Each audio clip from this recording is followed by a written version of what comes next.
Hello, my name's David Runciman, and this is Past, Present, Future. Today, it's episode 2 in our new series about the ideas behind American presidential elections. We've reached 1828, and what is perhaps the first genuinely populist election in American political history, an election that changed everything. Past, Present, Future is brought to you in partnership with the London Review of Books, Europe's leading magazine of books and ideas. To subscribe at a special rate, just go to lrb.me/ppf. That's lrb.me/ppf.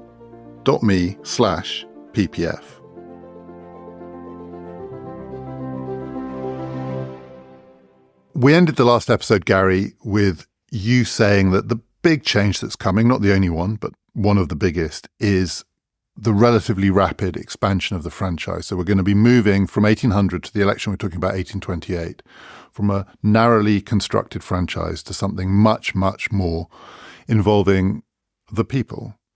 And the numbers are stark here. So roughly 75,000 people voted in 1800. In the 1828 election, we're close to 1.2 million, just under 1.2 million. So this is a huge increase. And the really big increase is from 1824. So in 1824, the franchise had grown to 350,000 roughly. But that's a massive advance in 4 years in the space of one electoral cycle to more than 1 million people voting. And it changed the character of American politics. And the symbol of this change is the person who won in 1828, Andrew Jackson. Well, it signifies the arrival on the historical stage of the people, still sharply restricted white men, but one of the big differences is that property qualifications are in the process of being eliminated in every state. So it becomes a universal white manhood suffrage for the franchise, which it had not been until that time. And that meant a lot more people were eligible to vote. I think we have to say one more word about 1824, because there was a sense that the people's choice in 1824, which was Andrew Jackson, had been denied the presidency because he had gotten the most electoral votes in 1824, but he did not have a majority. He had a plurality, so went back to the House of Representatives. And his opponent, John Quincy Adams, cut a deal with Henry Clay from Kentucky. Henry Clay agreed to tell his people to transfer his votes to Adams, making Adams the person with the majority in the Electoral College.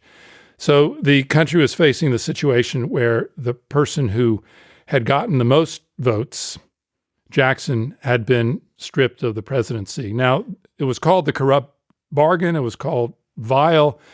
We would recognize it as not something that extreme by parliamentary standards today, two parties coming together to form a coalition, a governing majority. But for then to deny Jackson what was his due was seen as a crime. And this helped mobilize the support for Jackson and the dramatic growth in numbers of people voting from 1824 to 1828. And his significance is magnified by the circumstances of who he was and how different he was from any other president. The presidents up until that point had all been from either the Virginia gentry or the Boston elite. And after all, John Quincy Adams was the son of John Adams. They are dynasties. They are handing things back and forth to each other. Jackson came from nothing, orphaned at a young age, born in South Carolina, but ends up in Tennessee, works his way up by his own smarts, instincts, abilities into a position of prominence. He's no longer a poor man in 1820s. He's part of the Tennessee gentry. He has his own plantation called the Hermitage. He has slaves. He is a major figure in the state. He has been a general. He's been a senator. So he is himself part of the elite, but never quite sees himself in that way. He's the first president from the Trans-Appalachian West. Tennessee was the West of America in the 1820s, and the first person to break out of the dynastic realm of the Eastern Seaboard. And he also has a connection to the people that no other president had had, and arguably no presidential candidate had, with the possible exception of Aaron Burr. once again. He had the popular touch. He was a tremendously popular general with his men. He expressed a comfort and devotion to them that none of the Eastern presidents had expressed. And so he was seen, despite his wealth and prestige in the 1820s, as being a genuine man of the people. And one expression of this is how he orchestrates not his arrival in Washington, but after his inaugural address, who he welcomes into the White House. There's a marvelous quote I'd like to read from a political scientist writing in 1900. His name is Moisey Ostrogorsky. And this is how Ostrogorsky talks about Jackson inviting the frontiersmen into the White House to join in the celebration of his inauguration. These are Ostrogorsky's words from 1900. The crowd broke into the White House, filled all the rooms in a twinkling, pell-mell with the high dignitaries of the Republic and the members of the Corps Diplomatique. In the great reception hall, men of the lower orders, standing with their muddy boots on the damask-covered chairs, were a sort of living image of the taking possession of power by the new master. When refreshments were handed round, a tremendous scramble ensued. Crockery, cups, and glasses were smashed to pieces. Rough hands intercepted all the ices, so much so that nothing was left for the ladies. The fury with which the people flung itself on the refreshments was destined very soon to become highly symbolic. This is a story of a new kind of man with a new kind of constituency taking possession of the reins of power in Washington, D.C. New kind of man, new kind of supporters. I take the reference at the end of that to be also the beginnings of what was known as the spoils system. These people came with Jackson to Washington, and he was going to reward them, including the beginnings of the idea that a new president cleans out the people who are established in town and puts his own people in positions of power and indeed rewards them with jobs. So that's coming. But another word that is sometimes associated with this sea change in American politics is this is the beginning of a form of populism. Now, that word has come to mean a lot of different things, and we're going to talk in future episodes about more specific meanings of it. There have been populist parties in America, and we're going to take that story up to the present day. So again, there's always a danger with these words that you apply them in ways that are anachronistic.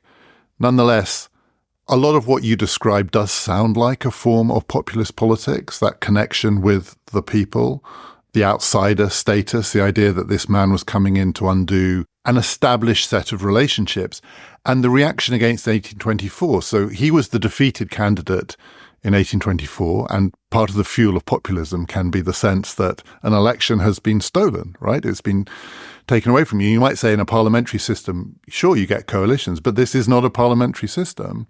And the corrupt bargain was a conspiracy on some accounts. You know, it was a deal. It was an exchange of jobs by two men to keep the man of the people out. It's quite populist, isn't it? Yes, it is, although we have to be careful how we use that term.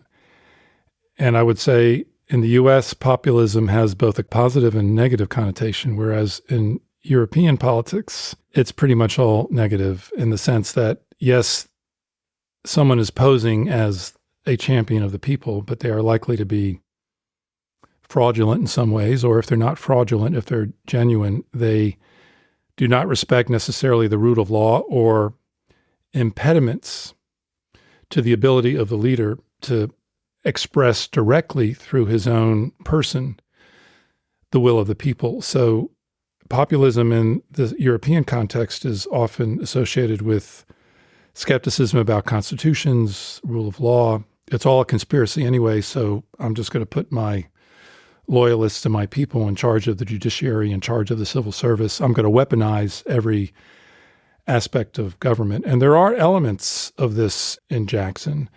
He tilts against and then ultimately takes down the Bank of the United States, which had been existing since the 1790s, seeing it as an instrument of elite power. He's very suspicious of the elites that he's tilting against on the eastern seaboard. He wants to bring a new spirit and a new openness and a new transparency to government. And he also is so angry about conspiracy in high places that he's unabashed about putting his supporters in positions of patronage and rewarding them for their loyalty. So he is accused of implementing the spoils system.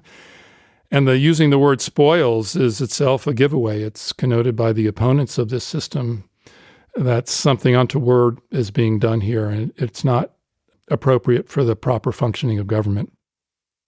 So in these ways, Jackson is a populist in terms that we can understand him, but he is also fiercely committed to the Constitution and its enforcement. He's fiercely committed to the rule of law. He's fiercely committed to the territorial integrity of the United States. He does not hesitate to unleash his fury on his opponents, but he's a constitutionalist and a believer in the American system of government. And his coming to power is not expressive of a desire to push all that aside, but to make the Constitution work more perfectly and as it was meant to.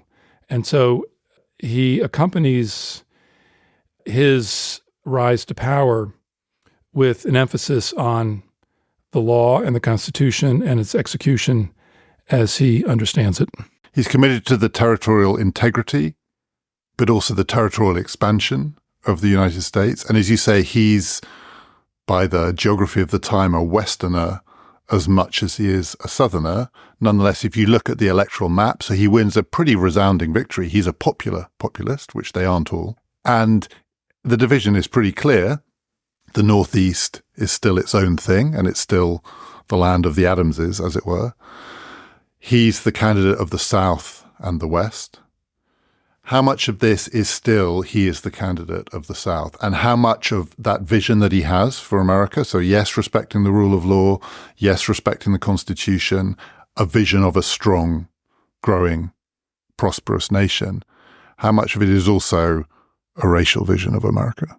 It's very much a racial vision of America. He's an enslaver, and he also oversees the ethnic cleansing of indigenous populations from the eastern states across the Trail of Tears into a territory that's got to be considered Indian country and ultimately will become known as the state of Oklahoma. He built a reputation as being a savage and ruthless Indian fighter.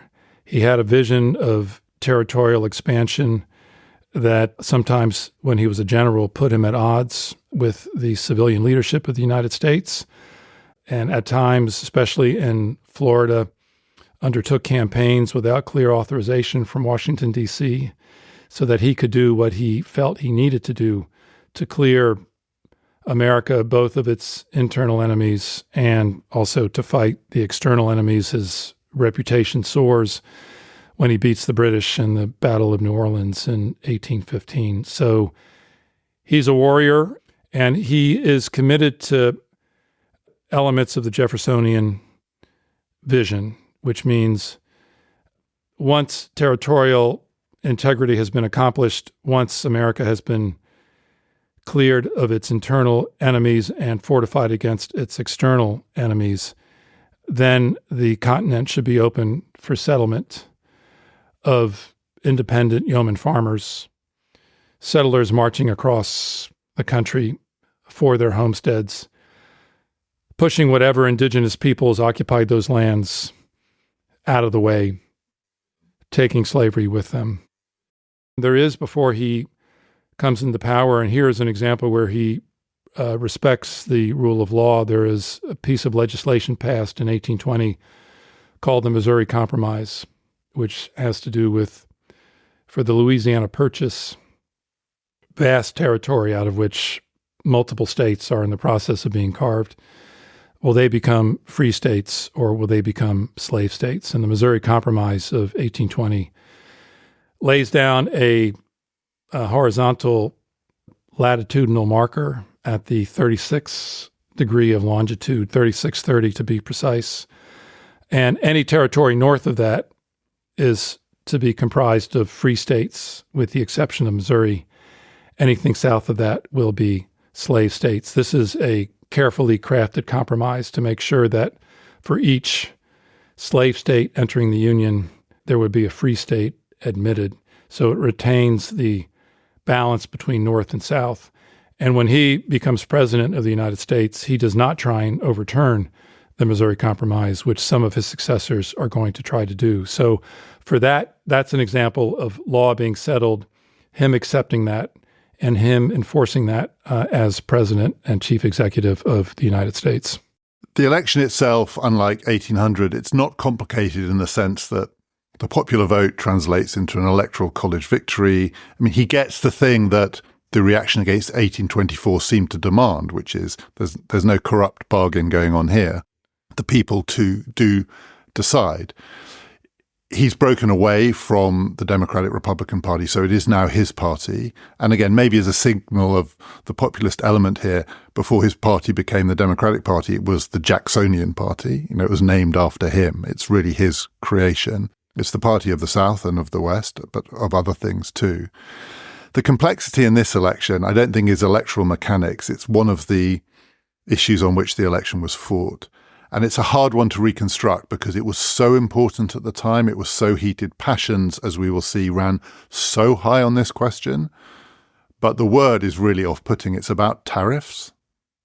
It's about economic protectionism and the question of whether you could put tariffs on imports to make them expensive, if you could protect homegrown goods, interfere in the market, essentially, against a free trade vision, which would say that you would sell goods and export goods without federal government interference. And part of the complexity in understanding it, certainly if you come from outside the United States, if you think about British history of this period, which was also torn up by the tariff question, a tariff question. So in British politics, it's a bit later, it comes to a head in the 1840s, the Corn Laws.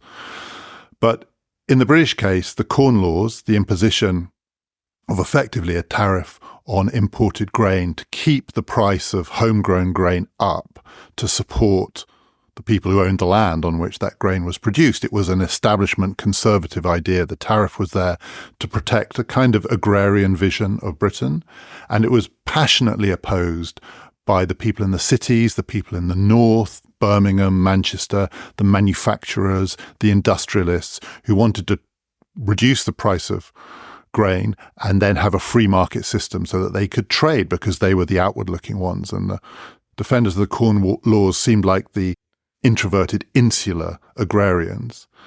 In the United States, it's the other way round, in that the champions of the tariff, of interfering in the market, artificially keeping prices fixed, were the industrialists, the people in the north. They wanted protection against cheap imported goods, particularly from Industrial Revolution Britain.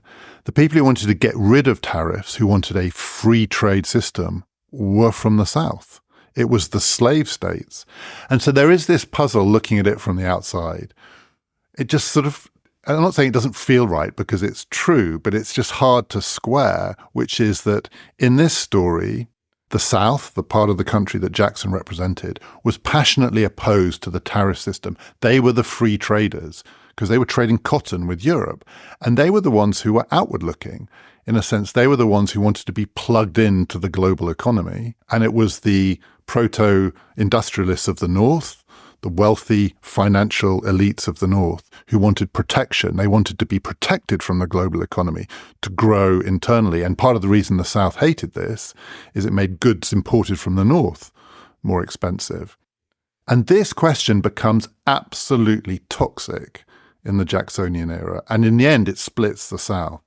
So first of all, I think we need to just try and capture, why did it matter so much? Why was this such a heated question? And it turns on a piece of legislation from 1828, just before Jackson becomes president, which puts in place a system of tariffs that the South absolutely hated. Why did they hate it so much? They call it the Tariff of Abominations. It's hard to make tariff history interesting, but it's absolutely essential. And I think you've described the stakes. Britain is the workshop of the world. It's where the Industrial Revolution has advanced the furthest. Although it still has the Corn Laws, but nonetheless, it hasn't stopped the industrialists from absolutely exploding. industry is exploding. The architects of the Industrial Revolution are looking forward to a regime of free trade. There's a conviction in Britain that Britain can produce goods more cheaply than anywhere else in the world and turn out better goods. And so the entire world becomes their market. And of course, under those circumstances, they want a free trade regime. America's the upstart. Its Industrial Revolution is 20 to 30 years behind Britain. There are promising beginnings. The Hamiltonian vision is alive and well in American cities, but there's an understanding that in a fully free market, there's no way American industries can compete against British industries. And the only way in which they can succeed is through a regime of protectionism. And protectionism requires tariffs on imports, especially of manufactured goods, so as to give the fledgling American industries an opportunity to grow and thrive, sell their goods on what is becoming a vast internal market. And because the British sense the potential of the American market, they are intent on getting into it. And the Americans in Jackson, with his expansionary vision of what America could be, also begins to understand the expanse of this internal market. And so it becomes absolutely essential to protect this internal American market for American goods. And that is what commits the North, with a few exceptions of certain sectors of the financial community who are also outward facing, to line up so heavily behind this tariff of abominations. The South has very little industry developing there. The regime of slavery has entrenched the cotton as the central industry of the South. What is the first big industry of the Industrial Revolution? It's the spinning and weaving of cloth, and this is what the industrial might of the north of England is built on. The mills of Lancashire, Manchester, and the environs. And the South understands that there is now a global market for their product.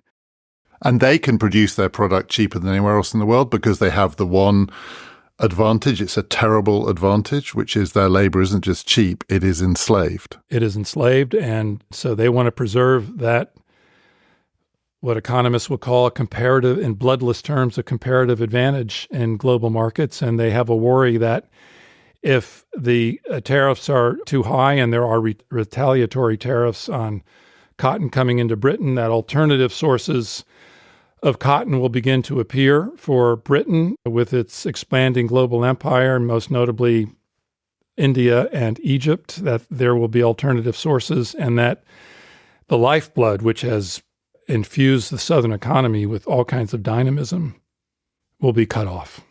And so the interests of the South are dramatically opposed to the interests of the North, and this gets expressed in this ferocious tariff battle that's fought out in the United States between 1828 and 1832. And it puts Jackson in an interesting and complicated position because he is a man of the South. And what's he got to do if the South begins to say, if you don't remove this tariff law, this tariff of abominations, we may nullify the law, which we have the right to do, they claim. And that puts the question of secession on the agenda in what is still a very young and fragile republic. We will get into that in a moment, but let me just underscore your point, the degree to which the South is developing a global orientation, understanding that it's the welfare of its economy, the welfare of its social structure, the workability of its slave system is dependent on the continued expansion of its global orientation, and they see tariffs as putting huge barriers in the way. I should also add, because there are beginning to be restrictions on where the South can expand territorially within the continental United States, that Southerners are beginning to dream of overseas colonies or colonies in parts of Latin America that will become slave societies into which the South will expand. So it's important to understand the South not as an anachronism, something that, in terms of how they see themselves, not as something on the wrong side of history, where, of course, slavery is going to disappear, but the Industrial Revolution having injected tremendous vigor into this economy, giving it not just global interests, but global aspirations. Before we get into how this plays out, and it does become in part a personal battle between Jackson and his vice-president, John Calhoun, there's another thing that fascinates me about this. We will talk about these elections on the whole because they are as two-party contests, and this is the evolution of a new party system. So the opposed party to the Democratic Party are going to become known as the Whigs, and they will eventually evolve into what we have come to know as the Republican Party. So this is happening. We're still a way off from that. In this period of transition, there are other parties are being created and trying to sort of establish a foothold. And one of the parties that's created in the North and is actually quite powerful in this period and has pretty powerful allies is what's known as the anti-Masonic Party. So it's literally a conspiracy theory party. They could have called themselves, if they had the term, the Conspiracy Theory Party. They believe that there was a Freemasonry plot to subvert America, and the Freemasons stood for France. So we're still going back to some of that. The Freemasons were implicated in the French Revolution. They stood for foreign ideas coming into the United States, but also secret cabals. That the Freemasons were obviously a secret society and they were pulling strings behind the scenes. So it's proper paranoid style politics. It was a powerful movement, the anti-Masonic movement. It had some very powerful allies, including John Quincy Adams. And it was nativist. I mean, one word for this is, as the South was looking internationally, how can we survive? We can only survive by plugging ourselves into a global economic system, a free trade system, because we got this one great advantage, slave labor. Also maybe expansion overseas, imperial expansion, which is what the other powers were doing. The North was looking inward, holding on to what it's got, suspicious of foreigners. That strand, which goes against the idea that the South is the insular part and the North is the expansive part, which you might have if you just thought about slave versus free. Free sounds expansive. Slave sounds like you pulled up the drawbridge. The North was where the nativism was. The South was where the expansive vision was. And Northern nativism was really strong. So Jackson is against this. Jackson is the man of the South and the West, the expander, including the military expander. His opponents in the North, in a sense, they were the ones pulling up the drawbridge. I mean, that vision of America is something that we now protect. We're the ones who were born here, and these foreign ideas are coming in and subverting it. That runs through the Whig Party through to the Republican Party. You might even say all the way through to the Republican Party today. Yes, very much so. And the heart of the Nativist Party and the heart of the anti-Masonic Party is in the North, not the South. And it fits with a kind of protectionist mindset. If you're going to protect against free trade, you protect against ideas, and you also may want to protect against the free movement of people. Now, complicating the picture is that the North is beginning to fill up with foreign peoples, especially the Irish.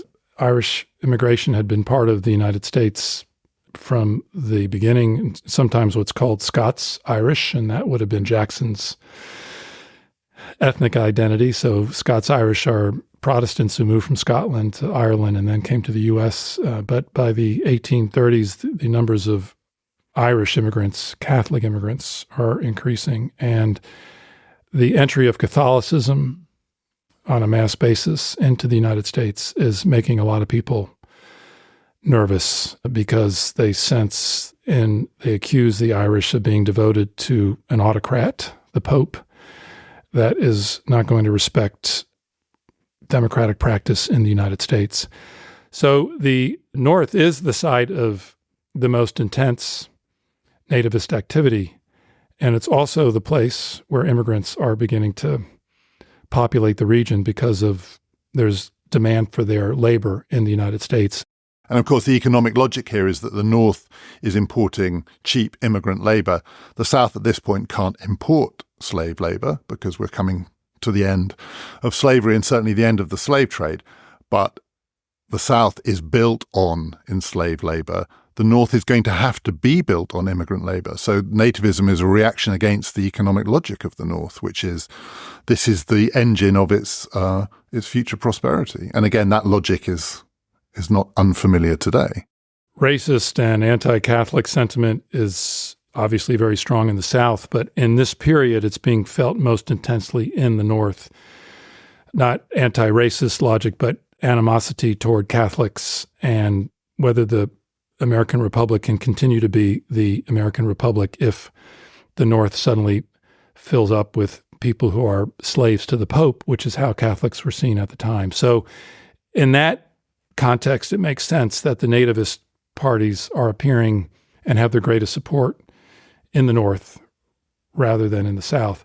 It should also be said, as we talk about the emergence of a second party system, it makes it sound like the contours of this party system were set and regular. But for the people in the 1820s, they didn't really know what the future of party politics was going to hold. They knew that they were experimenting with new parties taking on new roles, new tasks. And so if you're living in the 1820s, what would make you think that the Democratic Party, Jackson's party, is the wave of the future, or that the Whigs would be the wave of the future?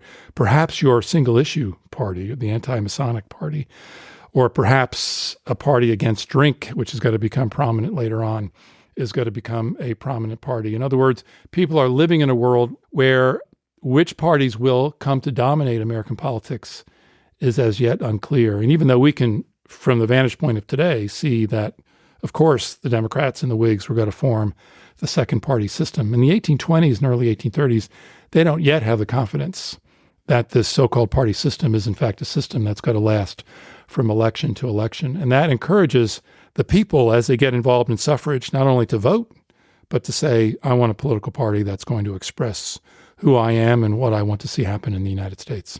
As you say, in this ferment, and it was chaos, a lot of it, Jackson is in a really interesting and complicated position. So he wins in 1828 as the candidate of the South, and the West, but mainly the South, are very opposed to the abominable tariff system, and they want to reject it. And it's been foisted on them by Congress, they feel.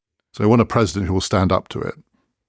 And eventually, it takes 4 years, but Jackson, his administration, arrives at a compromise, which is a new tariff arrangement in 1832. And through this period, Jackson president, his Vice-President John Calhoun from South Carolina, who is probably the most vocal spokesman for the anti-tariff faction, he really does think it threatens the whole survival of the United States. South Carolina cannot live in a system where these tariffs are imposed by the federal government.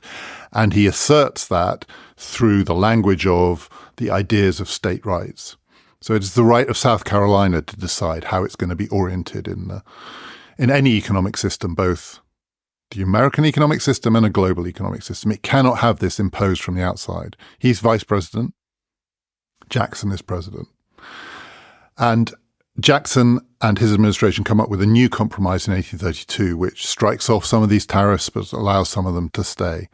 And he and Calhoun break over this. And Calhoun will not let it stand. The compromise, if anything, is worse. He can't bear it. The previous one felt like it had been foisted on them by the old party system. But here's the new party system producing something which is almost as bad. And sometimes the thing that's almost as bad is the thing that triggers the most extreme reaction. And he more or less starts to say that if this continues, South Carolina will have to secede from the Union. The language of secession is everywhere in 1832. And Jackson, who didn't get elected by any stretch of the imagination on a secessionary ticket, but he did get elected on an anti-tariff ticket, is president, and he has to decide what to do. And what he does is really striking. Calhoun has claimed for South Carolina and every southern state, every state in the Union, to nullify laws that they don't like, the nullification crisis, and claims that the United States was formed out of states that made a compact with each other, with the understanding that the compact would continue to serve the interests of particular states. And if a state reached the point where they felt that was no longer the case, then they had the right to nullify a law. Now, he doesn't immediately say this is secession, but the logic is clear, and this is the logic that Jackson grasps immediately, and it enrages him, the idea that he is president of the United States. He's a native son of South Carolina, even though he had not been there for decades. He still feels an affinity and an attachment to it. And he says, under no circumstances will I allow the government of South Carolina or the people of South Carolina to secede from this union. They do not have the right to do so. And they do not have the right to decide which laws apply to them. They do not have the right. Once Congress has decided and approved a law, and if the Supreme Court has deemed this law to be constitutional, they have no right to nullify that law, to abrogate it, to pretend it doesn't exist. That is a right that they simply do not have.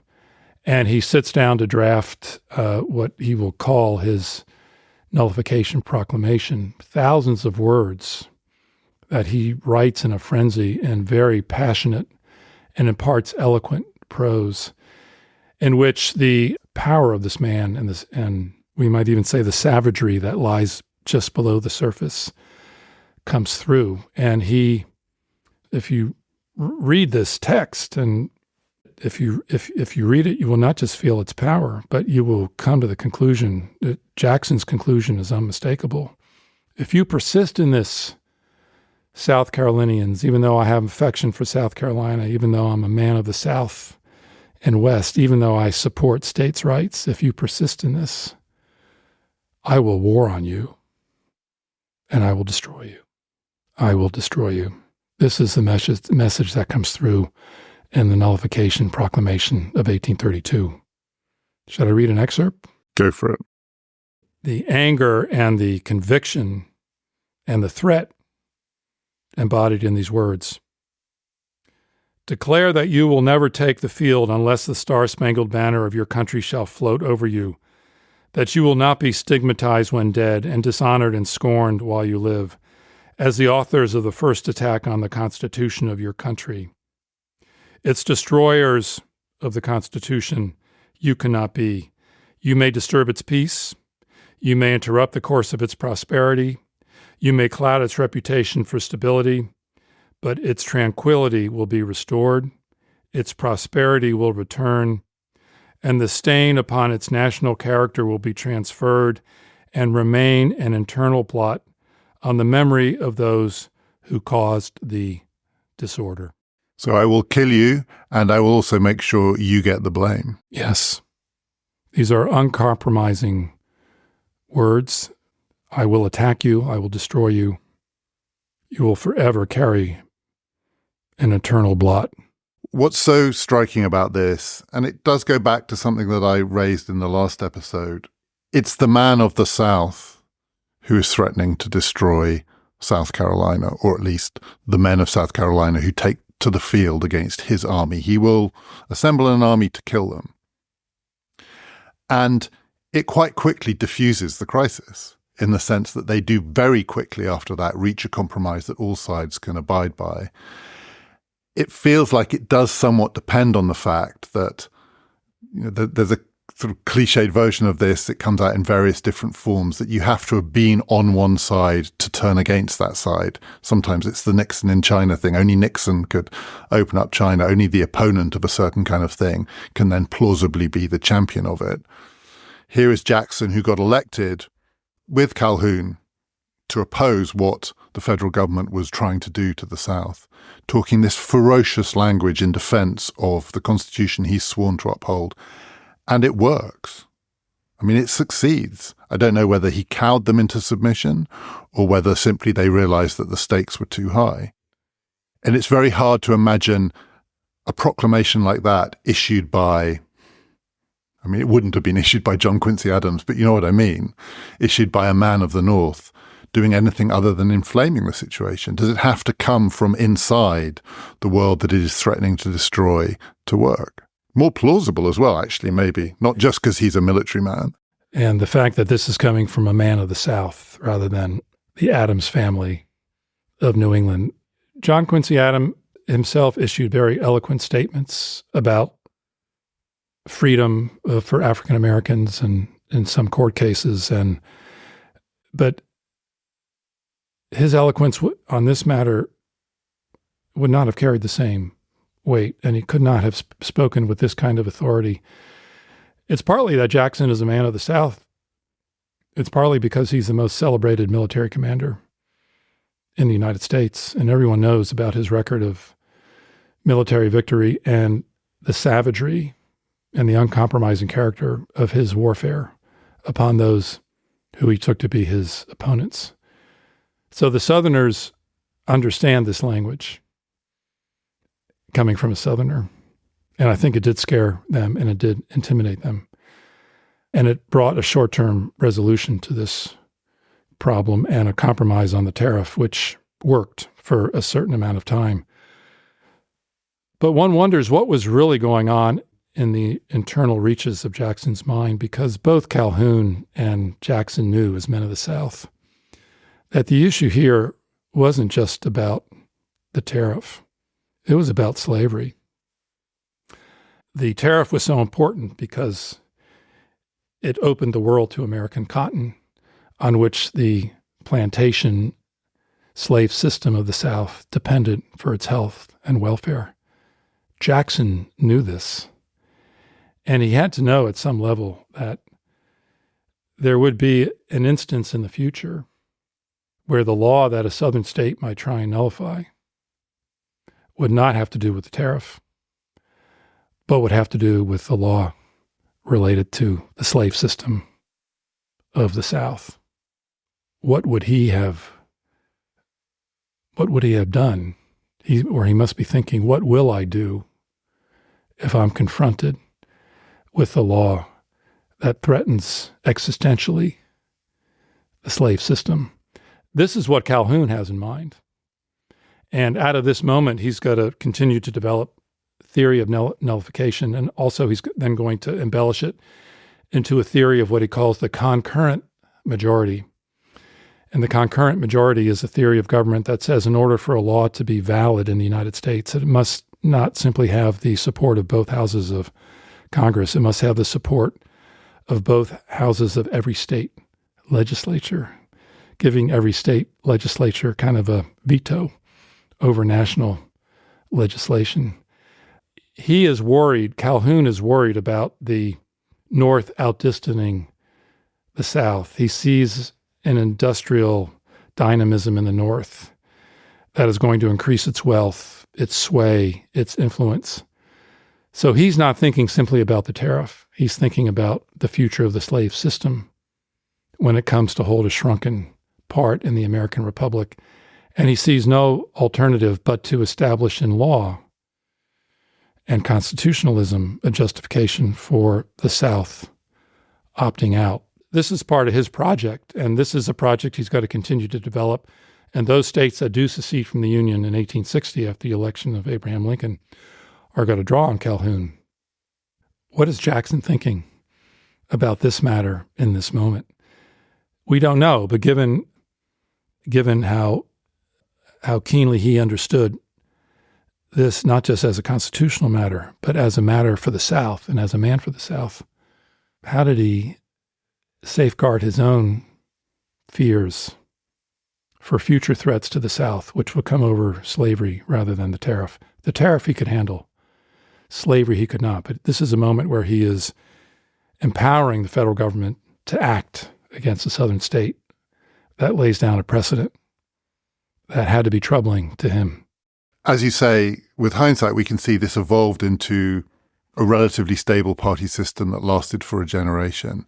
And yet we also know what was to come in 1860, which is the subject of the next episode. And so with hindsight, it looks like the seeds of the destruction of this system were laid at the beginning. And the seeds of the destruction of this system were actually the split in the Democratic Party. That's what broke it apart, as we'll see in the next episode. Jackson and Calhoun, running mates in 1828, come to represent these two poles of Southern opinion, not on the slavery question, but on the tariff question. But as you've just described it, it feels like it cannot hold. Something will come not just to break apart the Union potentially, but to break apart the South. And it is the breaking part of the South that actually triggers the crisis, because the Democratic Party can't win presidential elections unless it's united. That's the one absolute sine qua non of Southern politics. The North will win unless the Southern part of the United States holds together as one, electorally, politically. You can see here, can't you, the beginnings of the end? Yes, indeed.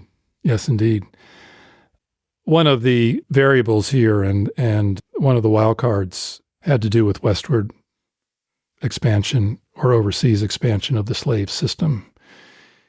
I think you could still think in 1832 that the future of the South would be vigorous, either because the principles of the Missouri Compromise of 1820 would be overturned and slavery would be able to expand into the western states, or that the kingdom of cotton and the kingdom of slavery would be able to expand southward into the Caribbean, into Mexico, maybe into the northern reaches of Latin America. So it did not settle the question. I think you could still think there is a future here and the South can find its way. But it was going to depend on the disposition of new states coming into the Union or on the ability of the South to expand beyond the continental borders of the United States. And so it's going to make the issue of westward expansion and the disposition of states in those territories absolutely indispensable and vital to securing a future for the American South. So there was still hope. You know, Calhoun is preparing for Armageddon, but the South in 1832 is also a thriving economic system, and the emergence of the Industrial Revolution and the beginnings of global capitalism have given this system of enslavement a new lease on life. So it's possible to think not just of doomsday, but of a long life for something that for Southerners white Southerners was not simply an economy, a political economy, but a way of life that they treasured deeply. The thing we haven't talked about, we've focused here very much on the South because Jackson represents what is an internal struggle that's being played out on the national stage. There is growing sentiment in the North, abolitionist sentiment, which is splitting Northern politics. So one of the challenges here, if you've got to hold the South together, you've got to hold the North together to win these elections. Two-party systems really place a huge premium on finding a position that can ally various different groups within your broader constituency. So in the North, there are big divisions. Are we moving towards abolitionism? Are we moving towards a firm line on the Missouri Compromise? But nonetheless, just as in the South, there was a sense of Armageddon alongside a feeling that this thing could last. There was a growing feeling in the North that this abominable system, never mind the tariff of abominations, the abomination, the moral, political abomination of slavery could not be allowed to last. That the Southern system of slavery is prospering in this new global system intensifies anger and fear in the North. It was possible to think 30 years earlier that this was a system of yesteryear, that it would wither away. And the new lease on life that it has been given compels people in the North to disabuse themselves of that notion. And they begin to think we can't simply wait for the day when slavery will die of its own accord, washed up on some distant beach somewhere where it will cease to matter. We must fight to end it. And as they see Southerners gathering force for territorial expansion, they see a threat to a different kind of expansion, which the North wants. This is a positive side of the Jeffersonian dream, which attracts Northerners as well as Southerners, the sense that a family will have its own piece of land and that it'll be worked by free rather than slave labor. This is a dream that intensifies in the North and makes the Northerners intent on making sure that a free labor regime will thrive in the West. And it makes them much more aware of this threat of slave expansion in the West. And then there are the abolitionists who say, forget about Western expansion. That's not our most pressing issue. This system of slavery is an abomination, and it has to end. All men are created equal. This is America. That's not its destiny. We will not tolerate it. So as the South is gearing up for a long future, antagonism to the South, precisely because of its vigor, is intensifying in the North.